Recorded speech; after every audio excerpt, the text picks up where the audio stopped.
سرخط مهمترین خبرها: بعد از آشوب در زندان وحدت نظارت در محبس‌ها پرزور شده است. نوبت‌پایی طولانی برای گرفتن پتن. پوتین و ترامپ 2 ساعت گپ زدند.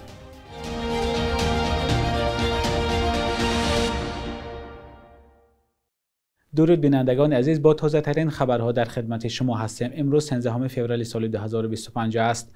پیوندان برخی زندانیان گفتند بعد آشوب در محبس شهر وحدت نظارت در زندانهای کشور سخت‌تر شده است.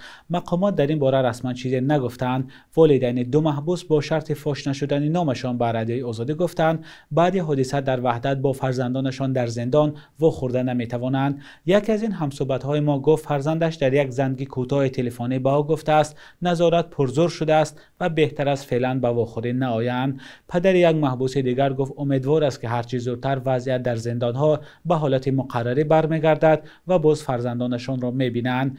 یادآور میشویم که روز 3 فوریه در زندان شهر وحدت ناآرامی سر زد. به گفته مقامات چند از زندانیان با مقصد قتل و فرار به نگهبانان زندان حمله کردند. در نتیجه به معلومات رسمی 3 و غیر رسمی تا 7 محبوس کشته، چند کارمند زندان زخمی گشتند. یک افسر ریاست ادای جزا گفت که در این حمله رهبر تازه تعیین زندان شهر وحدت و معاونش شدیداً زخمی شدند.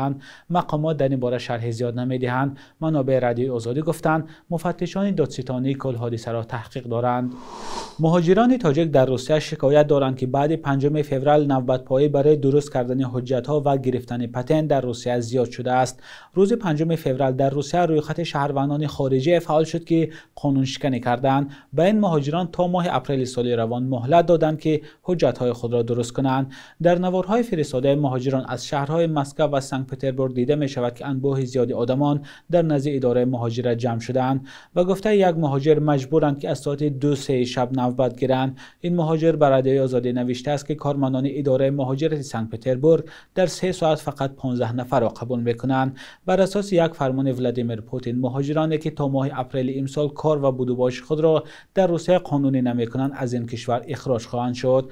پیشتر رویخط 120,000 زاده تاجیکستان نشر شد که در قلمرو روسیه یگان قانون شکنی کردند و با آنها اخراج تهدید میکند. سیاست ضد مهاجران در روسیه بعد از حمله مرگبار به تالار کراکرز در بهار سال 2024 شدت گرفت.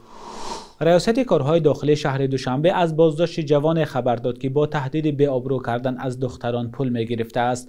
به سبب 18 ساله بودن این جوان ما نامناسب او را نمیگوییم و چهرهش را هم پوره نشان نمیدهیم. به گفته پلیس دوشنبه این ساکن ناحیه شهر نو در اینستاگرام با نام حادثه تیوی صحیفه گشاده منتظم عکس و نوارهای به آبرو کننده جوان دختران را پهن میکرد. در خبرنامه مقامات آمده است این جوان برای تازه کردن عکس و نوارهای دختران از آنها مبلغ طلب کرده است. نظر ائم و نزدیکانش به اتهام معلوم نیست. مقامات گفتند این جوان را به حبس گرفتند اما نگفتند که نسبت او با کدام اتهام پرونده گشودند. حادثه تیوی یک صفحه جنجالی و بحث برانگیز در بخش تاجیکی اینستاگرام است که بیشتر نوارهای خانوادگی را نشر میکند. در اینستاگرام با این نام چند صفحه است. برخی کاربران نوشتند جوانی که دستگیر شد به احتمال پیشبرنده صحیفه اساسی حادثه تیوی نیست. قاسم جمعت توقیف رئیس جمهوری قزاقستان گفت کشورش با تاجیکستان یگان مسئله حل نشدن ندارد. اظهارات او روز 12 فوریه هنگام ملاقات با وزیر کارهای خارجه تاجیکستان سراج الدین مهرالدین صدا داد. ملاقات در شهر آستانه گذشت. توقیف گفت قزاقستان نسبت به مردم برادری تاجیک حس ویژه دارد و کشورهای ما همیشه یکدیگر را دستگیری می‌کردند. وزیر امور خارجه تاجیکستان که با سفری رسمی به قزاقستان رفته است، روابط دوشنبه و آستانه را نزدیک و برادرانه خواند. قزاقستان شریک دوم تجارتی اقتصادی تاجیکستان است. دو کشور سال پیش به نقشه گرفتند که داد و گرفت را به 2 میلیارد دلار خواهند رساند. تاجیکستان اردو گاز و بنزین را از قزاقستان می‌آورد. ساکنان یک روستا در ولایت سومی در اوکراین میگویند که پیوسته تحت نظارت درون و یا پهپادهای روسیه هستند و همه روز شاهد حمله ها میشوند. اگرچه در آن طرف روسیه در ولایت کورسک خویش و تبار رفیق داشتند میگویند که با آنها هیچ گپ نمیزنند چون زخم‌ها بسیار عمیقند. همکارم طاهر سفر گزارش می‌دهد. مثل زنبور صدا می‌دهد. بعد صدای ترکیش می‌آید. ساکنان این روستا همیشه تحت نظارت پهپادهای روسیه هستند.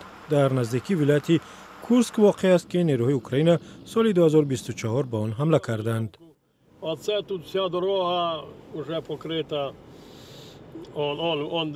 تمام راه ویران شد. اینجا نخ نوری درون خوابیده است. دیروز از اینجا پرواز کرد.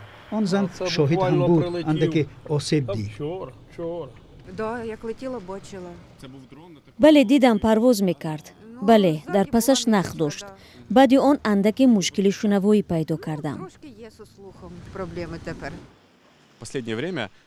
وقتهای اخیر درون‌های روسی را با استفاده از این نخ‌های نوری اداره می‌کنند. یک طرف آن را به درون وصل می‌کنند، قسم دیگرش را به دستگاه اداره آن. درون‌های معمولی را فرود آوردن و بی‌ضرر کردن آسان است، ولی درون‌ها با نخ نوری را نمی‌توانید. در این روستا فقط 20% اهالی آن مانده است. ساکنانش میگویند در آن طرف مرز دوستان و اهل خانواده دارند ولی با هم گپ نمیزنند. چگونه فراموش میکنید؟ چگونه دیگر با مردم آن طرف گپ میزنید؟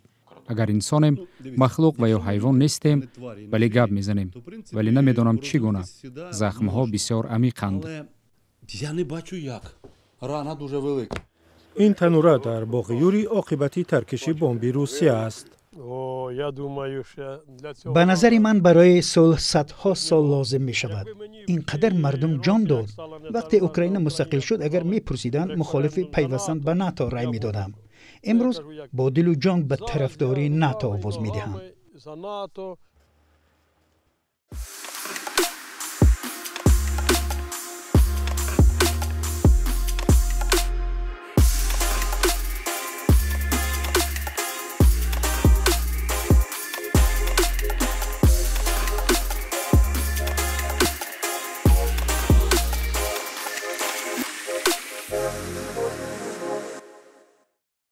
پرزیدنت آمریکا دونالد ترامپ خبر داد که روز 12 فوریه با همتای روسش ولادیمیر پوتین درباره اوکراین و چند موضوع دیگر تلفنی گفتگو کرده است. ترامپ در شبکه اجتماعی خود تروس سوشال نوشت که با پوتین موضوع اوکراین، خاورمیانه، انرژتیک، ذهن صنعی، قوه دلار و دیگر موضوعها را گپ زده است. به گفته دیمیتری پسکوف سخنگوی کرملین، صحبت رهبران روسیه و آمریکا حدود 2 ساعت دوام کرد و پوتین ترامپ را به مسکو دعوت کرده است. رئیس جمهور آمریکا صحبت با ولادیمیر پوتین را پرثمر نامید. به نوشته ترامپ، او و پوتین در این مسئله هم فکر بودند که کشتار میلیون ها نفر در جنگ روسیه و اوکراین باید بس شود. ما توافق کردیم که از نزدیک کار میکنیم، از جمله با کشورهای همدیگر تشریف میاریم.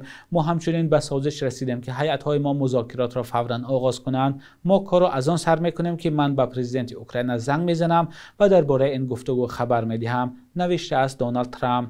دیرتر خبر گفتگوی تلفنی رهبران آمریکا و اوکراین هم رسانه‌ای شد. پرزیدنت آمریکا از کاتب دولتی این کشور، مشاور امنیت ملی، رهبر خدمات فدرالی امنیت و فرستاده ویژه ایالات متحده آمریکا در مسئله اوکراین درخواست کرده است که مذاکرات را رهبری کنند.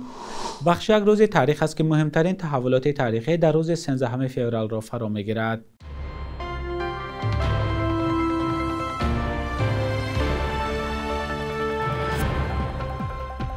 13 فеврал روز جهانی رادیو است. در این روز سال 1946 اولین بار برنامه‌های رادیویی سازمان ملل متحد نشر شد. در تاجیکستان در حال حاضر یعنی تا فوریه سال 2023 زیاد از 30 رادیوی دولتی و غیر دولتی برنامه پخش می‌کنند. هرچند شماره رادیوهای غیر دولتی بیشتر است، برنامه‌های آنها زیر خود سانسوری تهیه و پخش می‌شوند.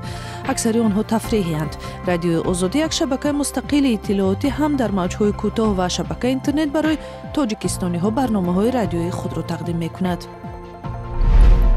فوریه سال 1988 یک هیئت خلبان‌های تاجیکستان توانستند هواپیمای صدموی تو 154 را با 167 مسافر در فرودگاه شهر دوشنبه به آسیب نشانند.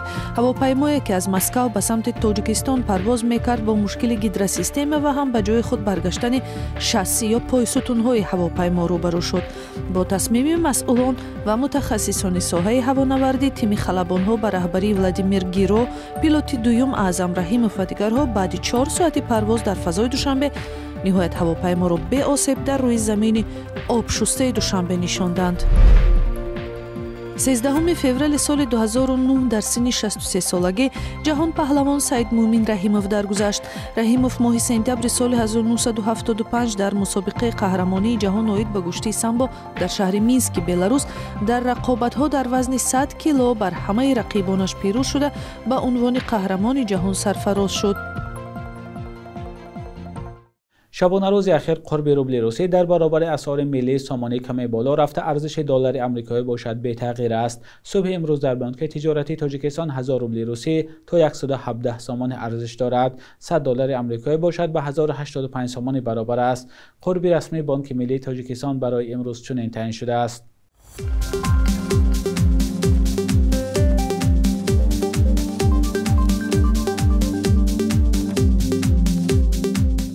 بینندگان عزیز، مهلت جداشته برای برنامه نوید به انجام رسید. ممنون از همراهیتان. منتظر نظر و پیشنهادهای جالب شما هستیم.